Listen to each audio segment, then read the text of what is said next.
Бул өзгөчө мыйзам болуп атат.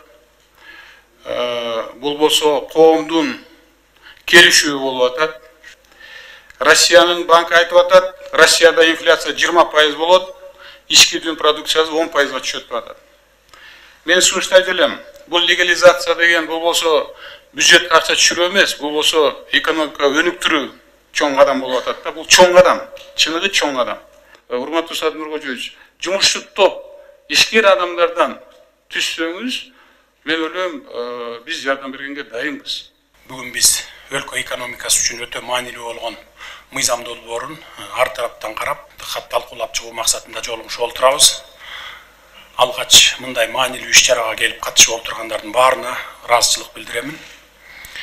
Биз азыр өлкөнүн экономика тармактарынын өнүгүшүнө, көмүскө экономиканы кыскартууга, активдердин сакталышына кепилдик берүүгө, жана алардын ээлерин мамлекеттик органдардын куугунтугунан коргоого багытталган жеке жактардын активдерин ыктыярдуу легалдаштыруу жана мунапыс жөнүндө мыйзам долбоорун сиздер менен бирге талкуулоо алдында турабыз.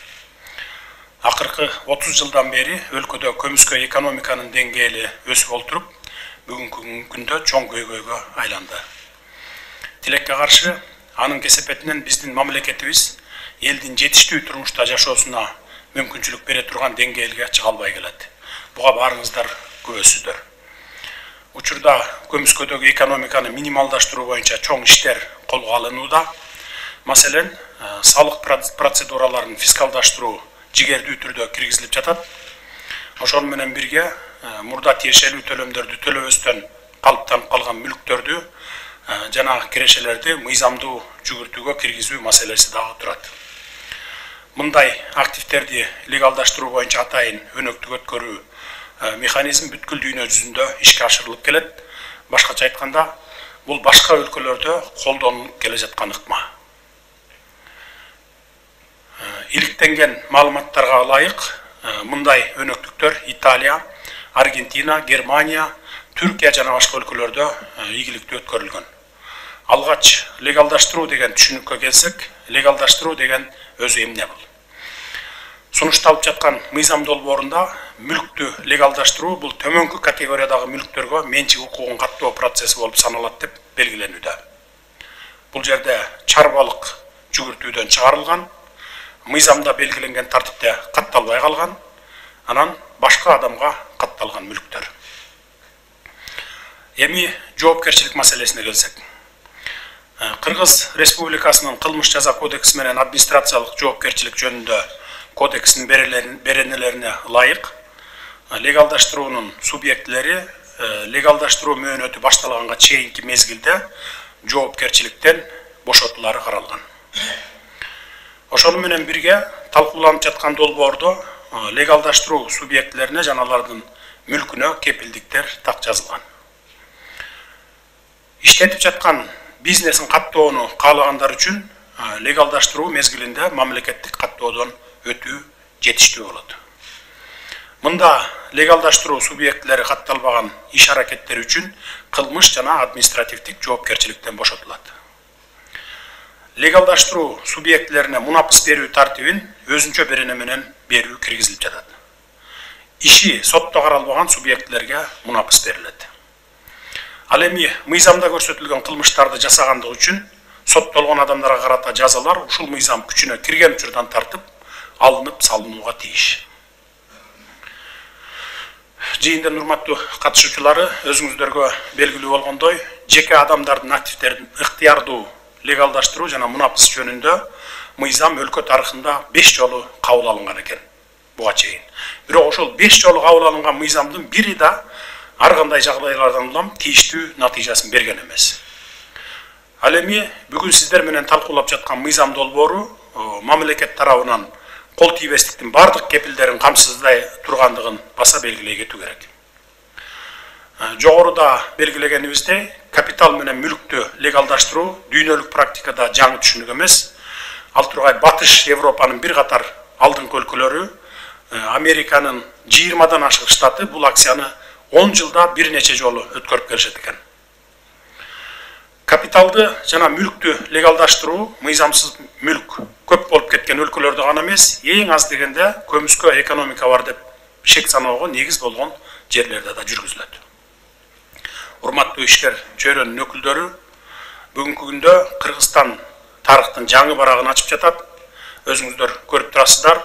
Биз экономиканын бардык тармактарын өнүктүрүүдө бир топ ийгиликтерге жетиштик. Албетте, алдыбызда жасай турган иштерибиз да арбын. Сиздер менен бирге, урматтуу бизнес өкүлдөрү, бул процесстер алдаганча ылдам жүрөрүнө бекем ишенемин. Бул мыйзам долбоорунун натыйжалуу ишке ашыруу, анын максаттарына жетүү үчүн саясий эрк жана мамлекеттик кепилдиктер бар. Билесиздер, бул абдан маанилүү. Дал ушундай максатта мыйзам долбоорунун бет ачарына бардык бийлик бутактарынын өкүлдөрү чакырылган. Ишкерлер бул демилгени толук колдооруна жана өлкөбүздүн өнүгүшүнө чоң салым кошоруна терең ишенем. Мына ошондуктан сиздер менен учурдун талабы болуп турган мыйзам долбоорун жакшылап талкуулап, экономика чөйрөсүндө мыйзам бузууларга жол бербей, ишти жаңыдан баштайлы деп жатабыз. Легалдаштыруу боюнча мурунку мыйзам чийки болуп калыптыр. Эч ким легалдаштырууга барганга мындай мүмкүнчүлүгү, ыктыярдуу мүмкүнчүлүктөрү жок экен. Анан бир топ мынакей бизнес өкүлдөрү, коомчулук чогулуп, бир топ жакшылап, жана азыркы мынакей өзгөрүүлөрдү биз ушул чогуу карап, анан Министерство экономикага берилип, анан азыркы мынакей чыгып аткан кезегиде мен ойлойм, бул мыйзам керек Кыргызстанга. Чын айтканда жанагындай бир көмүскө экономикадан, анан биздин жана ички тышкы инвестицияларды тартканга жакшы өбөлгө түшөт деген ойго келдик бардыгыбыз. Инициатива, она хорошая. Сами признали, что прежние провалились. Своевременно, да, своевременно.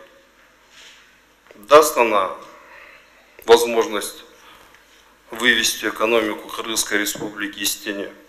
Если мы хотим в условиях нынешних реалий, геополитической обстановки что-то изменить в нашей стране, мы должны дать бизнесу свободу. Но реальность такая. Нам нужны радикальные меры.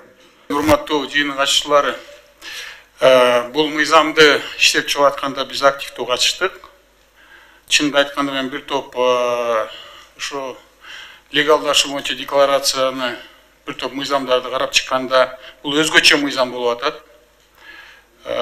Бул болсо коомдун келишүүбү болуп атат. Россиянын банкы айтып атат, Россияда инфляция 20% болот, ички дүн продукциясы 10%га түшөт деп атат. Мен сунуштайт элем, бул легализация деген бул болсо бюджетке акча түшүрүү эмес, бул болсо экономика өнүктүрүү чоң кадам болуп атат да. Бул чоң кадам, чыныгы чоң кадам. Урматтуу Садыр Нуркожоевич, жумушчу топ ишкер адамдардан түшсөңүз, мен ойлойм, биз жардам бергенге дайынбыз.